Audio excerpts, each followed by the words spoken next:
Hello friends, నమస్తే. నా పేరు Lakshmi. Welcome to Lakshmi channel.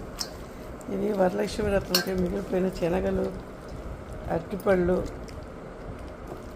తమలపాకులు అన్నీ వేసి కొద్దిగా బెల్లం వేసి మనం లిక్విడ్ ఫెర్టిలైజర్లా తయారు చేసుకోవచ్చండి. దీన్నంతా ఒక బాటిల్లో తీసి పెట్టుకొని రోజు ఒక కర్ర పెట్టి కలుపుతూ ఉండాలండి.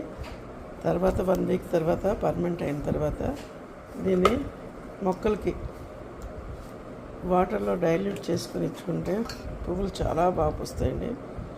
అరటిపట్టు బెల్లం కాదండి, శనగల్లో కూడా మెగ్నీషియం ఉంటుంది. మెగ్నీషియం మొక్కలకు మెగ్నీషియం కూడా చాలా ఉపయోగపడుతుందండి.